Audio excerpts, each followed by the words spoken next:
We are living in a volatile political environment. You could put half of Trump supporters into what I call the basket of deplorable. Come on, man. If the Trump administration approves a vaccine before or after the election, should Americans take it, and would you take it? If the public health professionals, if Dr. Fauci, if the doctors tell us that we should take it, I'll be the first in line to take it. Absolutely. But if Donald Trump tells us that we should take it, I'm not taking it. Come on, man. And if you have a problem figuring out whether you're for me or Trump, then you ain't black. It was a debate. The State of the Union speech given by former Vice President Biden was going to be the main segment of today's show.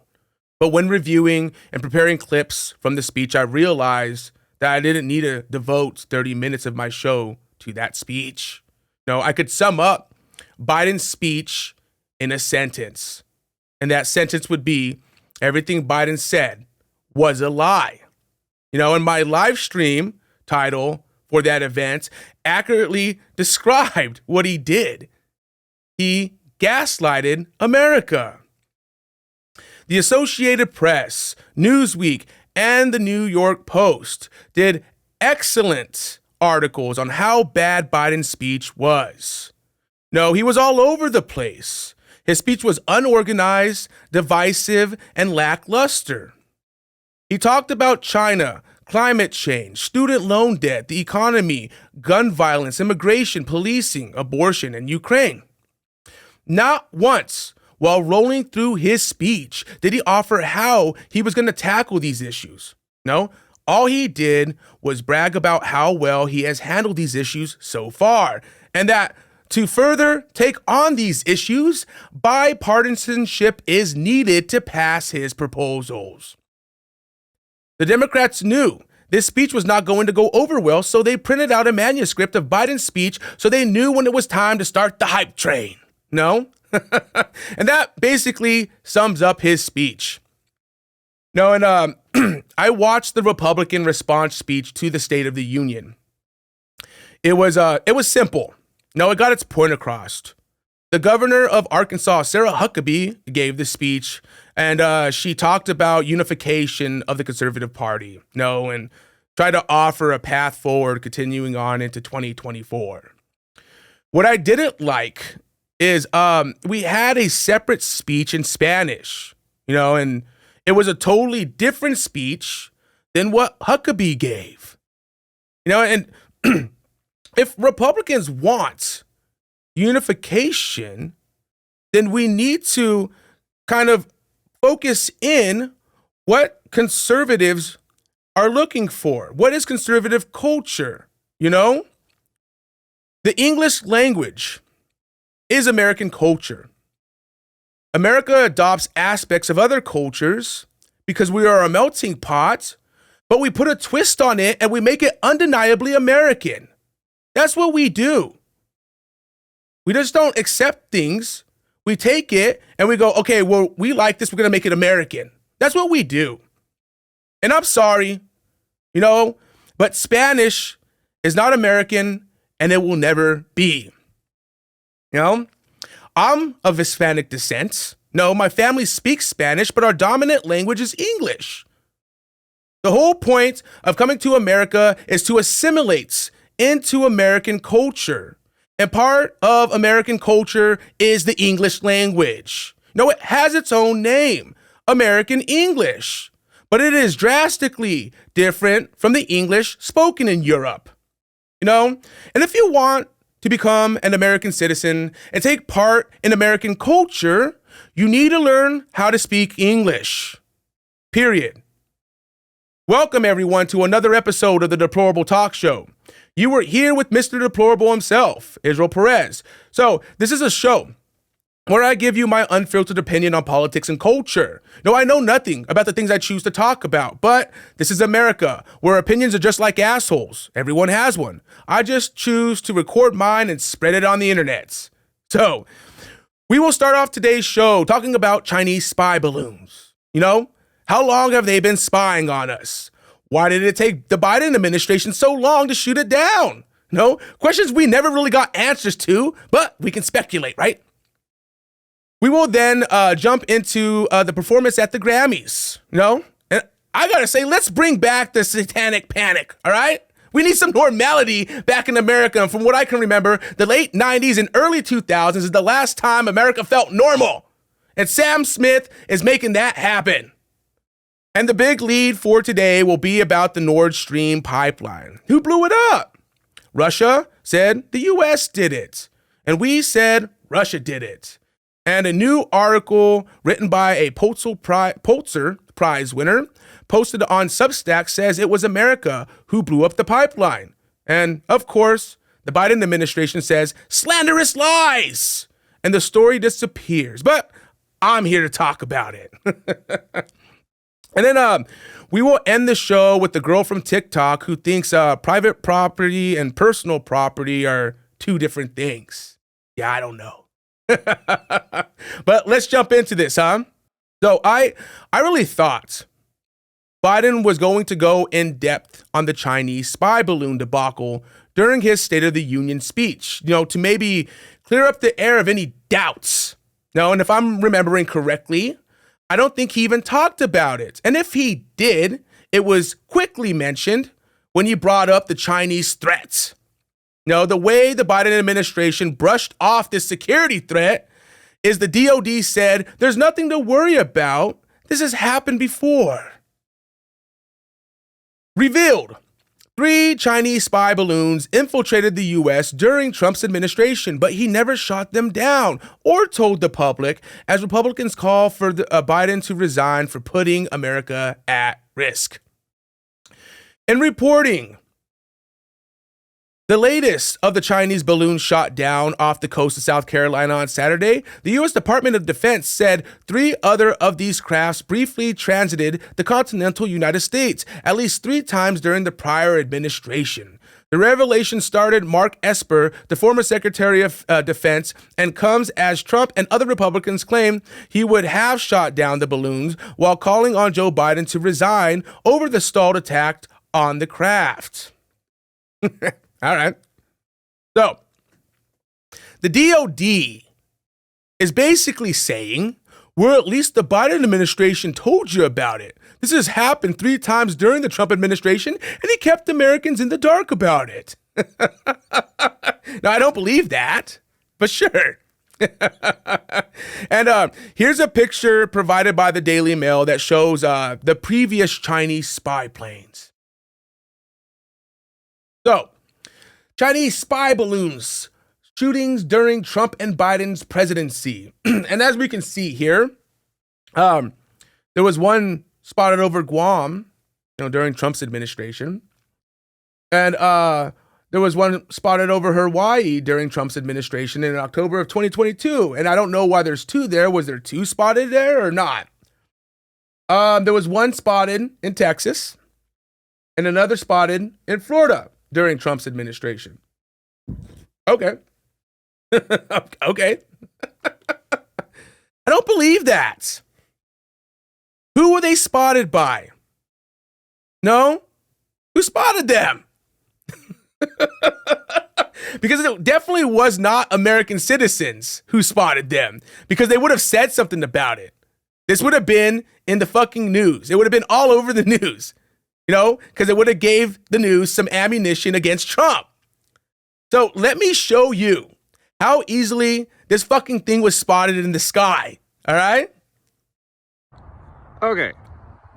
That's the moon. It's a little fuzzy out here, and it's a kind of a cruddy phone, but it's slightly overcast. But what the heck is that? That's not the sun. And according to my little planet guide, it's not a planet. What the heck is that? Any help would be appreciated. Any help would be appreciated.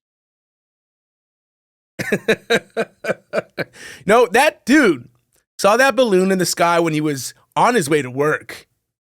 No, he told his coworker about it, and then his coworker stepped outside to take a picture with the better camera, and this is what he got.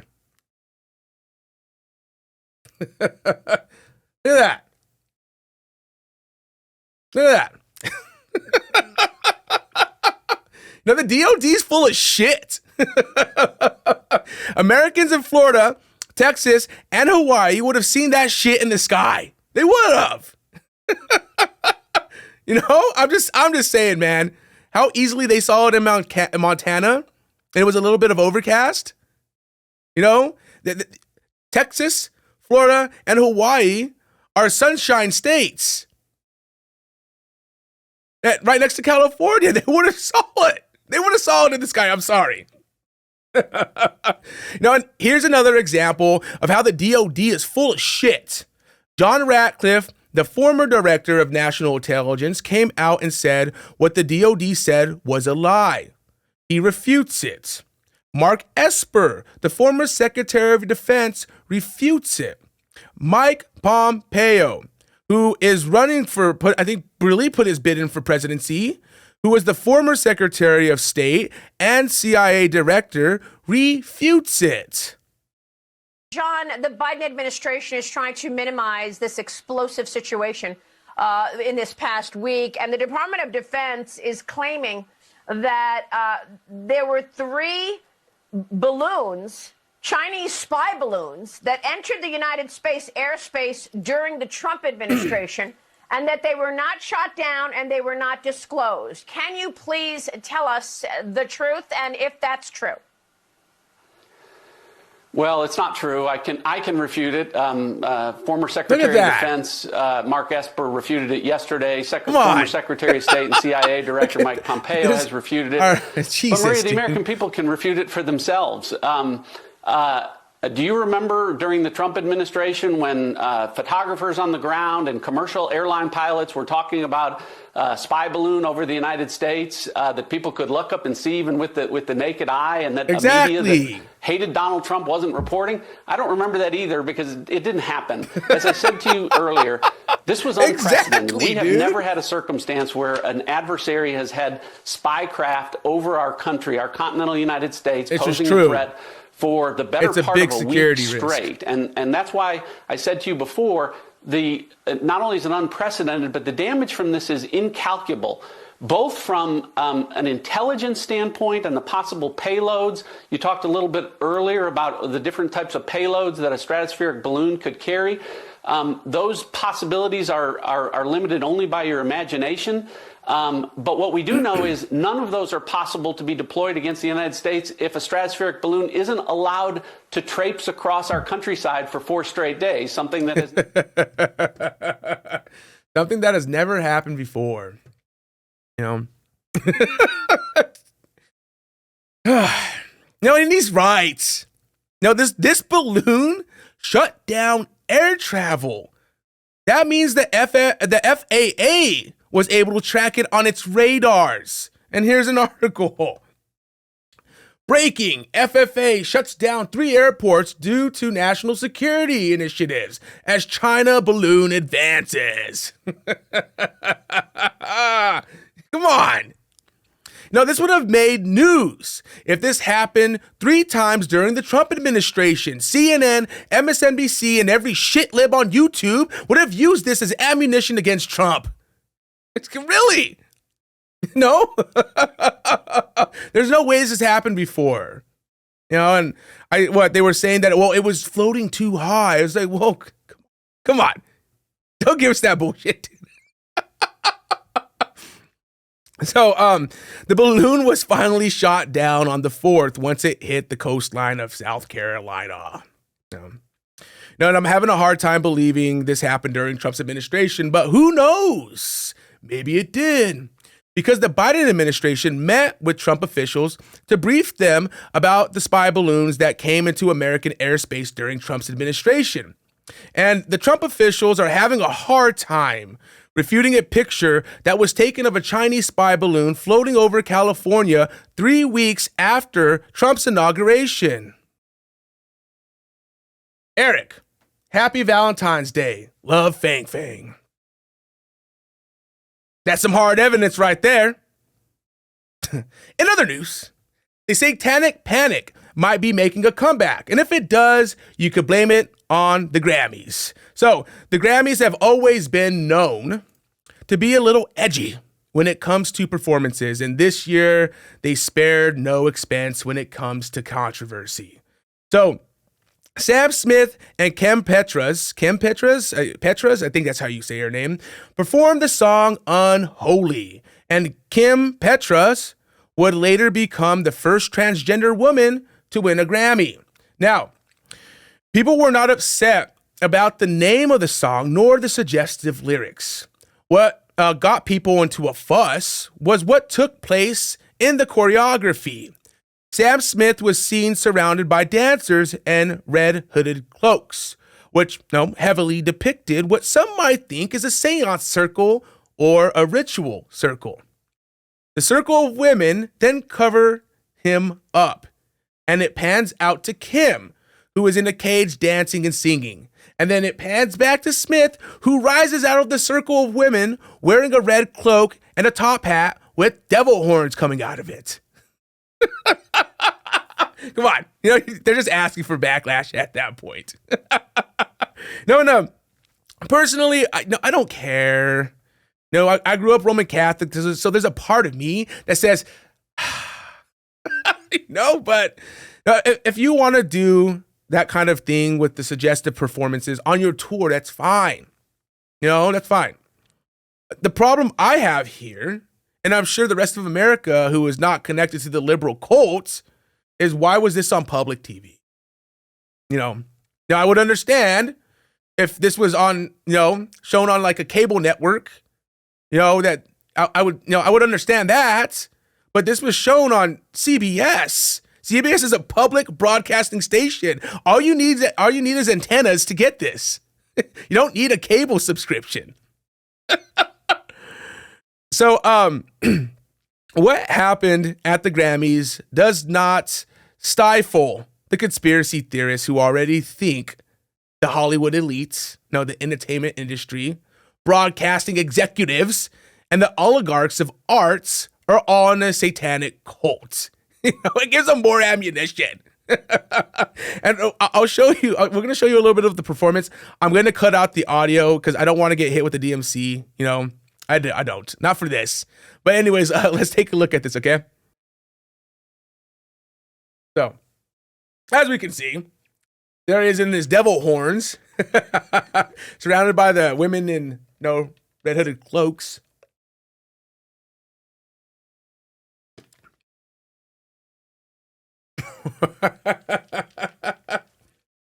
Yep, fire in the background. There she is in the cage. See? Come on. You knew what you were doing. That's enough. I'm done. You knew what you were doing. So, let's read what the post-millennial had to say about it. Smith danced in the center of the group of dancers in what looked like a stage ritual performance. Smith and Petras sang Unholy about parents who leave their children home so they can separately go commit adultery. Great song, huh? One verse discusses high fashion, including Balenciaga, which recently came under fire for advertising that appeared to support child exploitation. Petras breathlessly accepted the Grammy during the award ceremony, saying that Petras was the first transgender woman to win this award. The Hollywood audience went wild as the diverse duo comprised of two biological white males made history in winning a Grammy for the duo's performance. I like how they threw that in there. Two biological white males. So, Hollywood and the mainstream wonders why people come up with wild conspiracy theories about them. It's because of shit like that. Come on. It's because of shit like that. You're not helping your case here. And it also doesn't help that CBS knew what would be happening at this Grammys performance with Smith and Petra, and they responded to a tweet that Sam Smith sent out. And they said this. This is going to be special. That's posted by Sam Smith. And the CBS responds, yeah, you can say that again. We are ready to worship. Come on. Come on. Come on. Oh, no. Oh, no. You know, Jesus, dude, they later deleted that tweet, of course. And seeing that made my conspiracy gland tingle, Now, when I first saw that, I didn't understand what they meant by it. And then they did that performance, and I was like, wait a minute. Because I think the Daily Wire tweeted something out of that, and they're like, eesh. And I looked at it, I was like, what the fuck's that about? And then I saw that performance, I was like, oh, that's what that was about. Not a good look. And speaking of not having a good look, let's get into the big lead for today. The sharing of biased and false news has become all too common on social media. More alarming, some media simply aren't true without checking facts first. Unfortunately, some members of the media use their platforms to push their own personal bias and agenda to control exactly what people think. And this is extremely dangerous to our democracy. This is extremely dangerous to our democracy.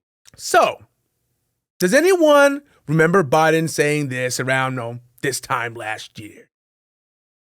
If Russia invades, that means tanks or troops crossing the border of Ukraine again. Then there will be no longer a Nord Stream 2. We will bring an end to it. How will you do that exactly? Since the project and control of the project is within Germany's control. We will.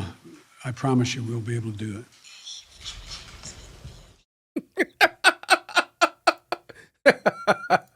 I like that little smirk he had. It's almost like he knew this was going to happen. Nord Stream blast blew away 50 meters of pipe. Let's scroll down here.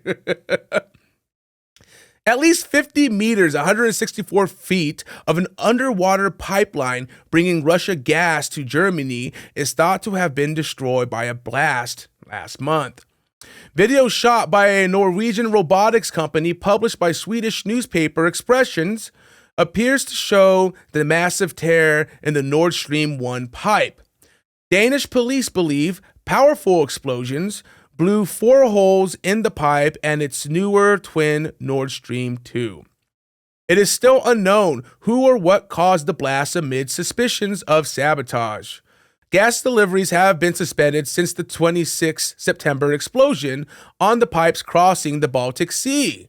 The Kremlin has accused Western investigators of seeking to blame Russia for the damage. Elementary logic shows damaging the pipeline was not in Russia's interest, Kremlin spokesperson Dmitry Posavok said on Tuesday. Western leaders have stopped short of directly accusing Russia, but the EU has previously accused Russia of using its gas supplies as a weapon against the West over its support for Ukraine. So, that's right. The US and NATO were pushing propaganda that the sabotage that took place on both of the pipelines was Russia pulling scorched earth tactics to hurt the economy of Germany and create a casus belli for war against the West. Now, if you think that is a stretch, I'm right with you. And so is the American economist Jeffrey Sachs. The main fact is that the European economy is getting hammered by the sudden cutoff of energy. And now, to make it definitive, the destruction of the Nord Stream pipeline, which I would bet was a U.S. action, perhaps U.S. and Poland. This is Jeff, speculation. we got to stop there. That's quite a statement as well. Why do you like his feel face. that He was knows a he's US like, fuck. action? What evidence do you have of that? Well, first of all, there's direct radar evidence that U.S. Helicopters, military helicopters that are normally based in Gdansk, were circling over this area. We also had the threats from the United States earlier in this year that one way or another, we are going to end Nord Stream. We also have a remarkable statement by Secretary Blinken last Friday in a press conference. He says, this is also a tremendous opportunity. It's a strange way to, it's a strange way to talk if you're worried about the piracy on international infrastructure of vital significance. So I know this runs counter to our narrative. It runs, you're not allowed to say these things in the West. But the fact of the matter is, all over the world, when I talk to people, they think the U.S. did it. And just to tell you, and by the way, even reporters on our papers that are involved tell me privately, yeah, well, of course, but it doesn't show up in our media. Professor. Speak the truth, Jeffrey. Speak the truth. You know, there was a lot of evidence that pointed to the U.S. having a heavy hand in this situation, but no one wanted to report on it because, just like Mr. Sachs says, it goes against the narrative that is being fed to us. And journalists don't want to stick their necks out for fear of losing their jobs or credibility like their former colleagues that spoke out against COVID. Now, and as we get closer to war with Russia, a journalist stepped forward to investigate what happened and who was responsible for the Nord Stream pipeline sabotage. A Pulitzer Prize winner, Seymour Hersh, released an article on Substack that claimed it was indeed the U.S. who sabotaged the pipelines, and it was a call made by President Biden himself. His claims come from an anonymous source within the government. Now, people are super skeptical about this because the source are anonymous, but hopefully this article will gather other journalists to start digging up evidence to prove the claims. So the article is called How America Took Out the Nord Stream Pipeline, and Seymour doesn't take his time getting into it. So I'm going to read several paragraphs from the first portion of the article and then talk about it. And if you want to read the full article, it will be in the description below. So let's bring this up. All right, so How America Took Out the Nord Stream Pipeline. Scroll down here. The U.S. Navy Diving and Salvage Center can be found in a location as obscure as its name, down what was once a country lane in rural Panama City, a now booming resort city in the southwestern panhandle of Florida. 70 miles south of the Alabama border, the center's complex is as nondescript as its location. A drab concrete post-World War II structure that has the look of a vocational high school on the west side of Chicago. A coin-operated laundromat and a dance school are across what is now a 4-lane road.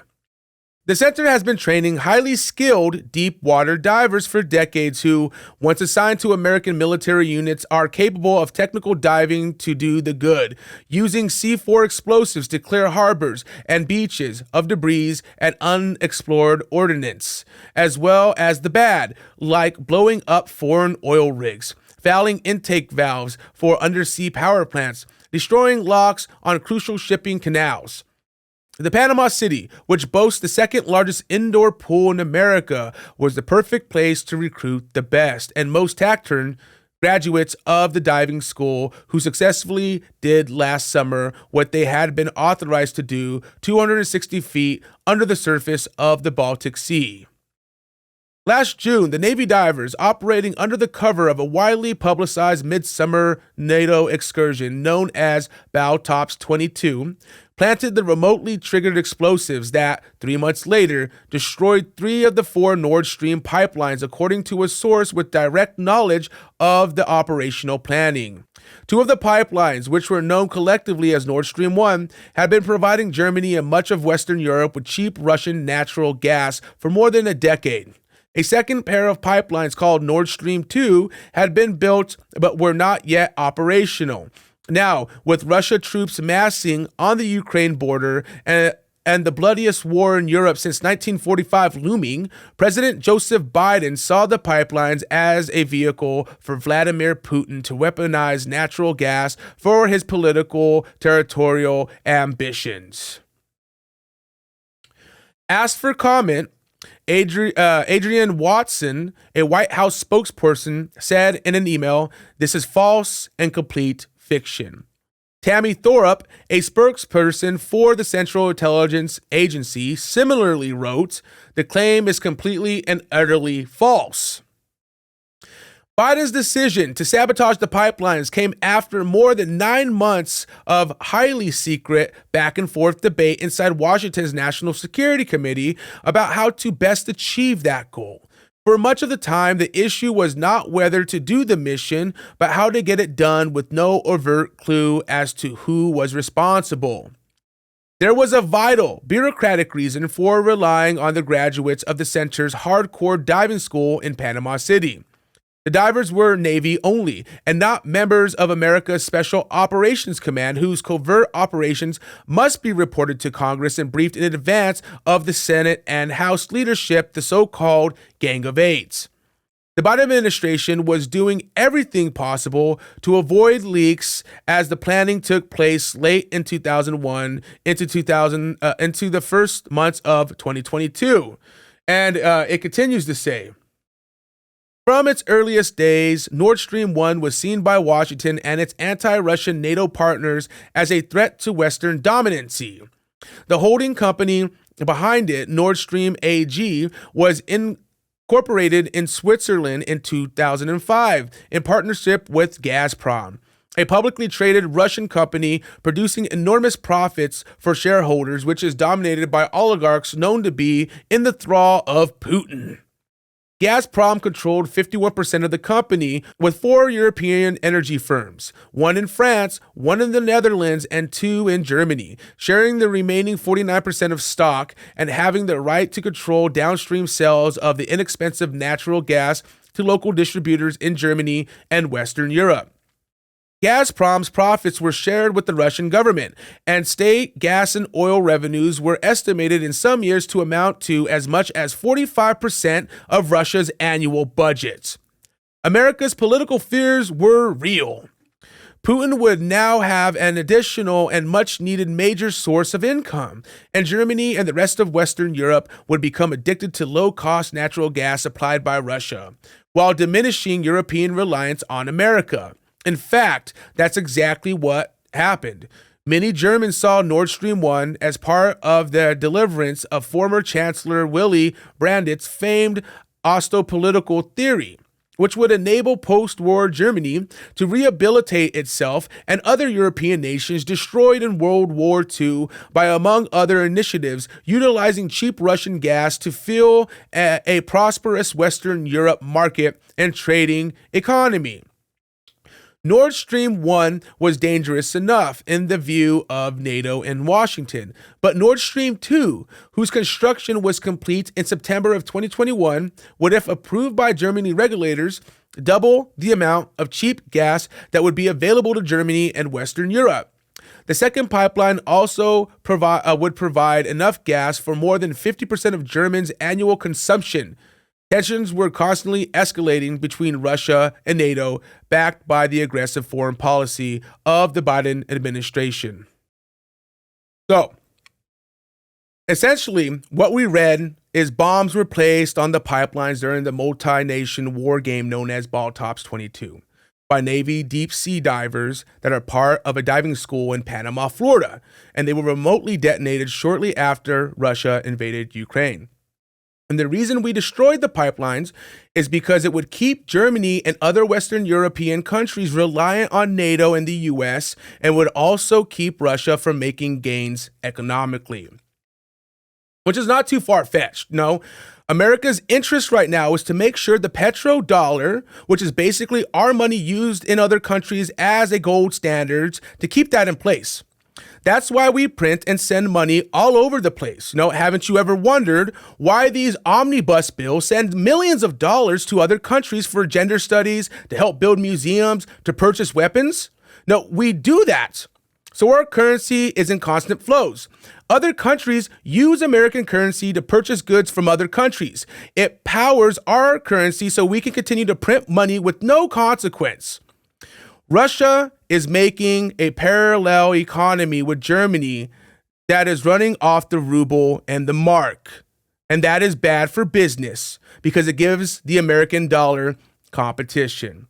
That is exactly why we don't want Ukraine getting friendly with Russia. That is exactly why we staged a coup in 2014 within Ukraine, because the current president at that time was getting too close to Russia. Ukraine has strategic access to the Black Sea, and Ukraine has strategic resources like grain and gas. The U.S. wants the gas in Ukraine so we can build pipelines to Germany and Western Europe. And it will be funded by the U.S. dollar, and we get a fucking cut because we will control the prices. Now, that's why Hunter Biden was on the board of Burisma, which is a company that does energy exploration and production. We needed a person to be there to be a puppet for the American government. Now, that makes sense to me, but hey, what do I know? Now, I just find it weird. And this article written by Seymour Hersh creates more suspicions as to why we are so interested in Ukraine. The article explains how everything was planned to sabotage these pipelines. The US and NATO were working with Norwegia. We used them to get close to the pipelines in the war games that took place to blow up the pipelines. And I don't know what the end game is here, but what I do know is there's three options currently. All right? 1, Ukraine falls. 2, NATO and the US go into full-blown war with Russia, and China then follows suit, seeing an advantage to take strategic areas like Taiwan. Or 3, we push a peace treaty, which means we give Russia some of Ukraine. And the third option is the best option. Now, whether it happens or not, time will tell.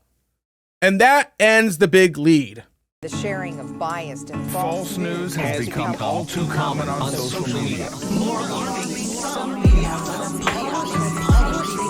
simply aren't true without checking facts first. Unfortunately, some members of the media use those platforms to push their own personal bias and agenda to control exactly what people think. And this is extremely dangerous to our democracy. This is extremely dangerous to our democracy. So, let's close the show out with a segment called Today in TikTok. Today in TikTok. Ding bong, ding dong, he's Stone Cold.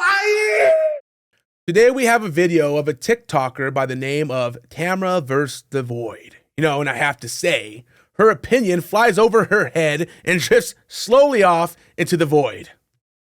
This time last year I was, in fact, living in a tent, and it's been a wild fucking ride from there to now because, tomorrow I move into the home that I fucking own, right? Which is wild for me as well because, I genuinely, and this is, I think people don't really get this, but I genuinely believe the shit that I say. This down to my fucking gut. The abolition of private property is my number one fucking aim, right? That's just all I fucking want to do. Personal property is fine. Why did you have buy your personal property? Private property, your own house? Let's just do away with all of that fucking shit because it leads to fascism. Oh, there we go.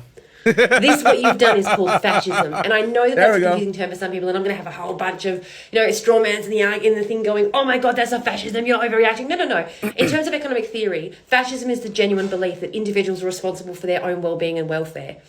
And that if you're suffering and struggling, that's on you. And that thought line, that pattern of thought, also has really strong ties to white supremacy, has really strong ties to eugenics theories, and pops up a lot in Christian movements. It's really weird how all of these tools of colonization are dangerous for all of us and seem to keep popping up in the same sorts of groups over and over and over again, who have historically made it their mission to make the lives of people of colour fucking horrendous. So, funny, but not funny. Funny, what the actual fuck, Stephanie? All right. She hit all the talking points. Fascism. Which I guess she's kind of right. The economics of fascism also support, public ownership too. Fascism's kind of like, the worst aspects of capitalism and socialism put together. No, maybe. What she also said, white supremacy and eugenics and the Christian faith. I don't know how she's trying to link those two things to private property, but if she's saying fascism leads to white supremacy and eugenics and it's all linked to Christian faith, no. No, because the Japanese were fascists. No, so I can maybe see the eugenics part, but they definitely weren't whites, and they definitely did not practice the Christian faith. And then she brought up colonialism, which she tries to tie colonialism into white supremacy, which is not true, because all you have to do is look at the Ottoman Empire, the Mongolian Empire, the Persians. All of them practiced colonialism, and they were people of color. Like, Jesus. And realistically, her argument started out weak, with her not making the connection that private property is the same thing as personal property. Get the fuck out of here, man. And this was Today in TikTok. Today in TikTok. Freedom is strong. Don't trust China. China is asshole. All right. That is the show, guys. Thank you for watching. If you enjoyed the show, please hit the like button and definitely subscribe. If you do subscribe, make sure to ring that bell. I upload episodes weekly, and I wouldn't want you to miss out. Audio listeners, you can subscribe too. Thank you for listening. But hey, you want to watch the videos we played. You can watch the Deplorable Talk Show on YouTube, Rumble, and Facebook. You can listen to the Deplorable Talk Show on Spotify, Apple, Google, and Stitcher. You can find links in the description below, or you can head to the deplorableent.com. That is the general hub for all things deplorable. Take care, guys. See you next episode.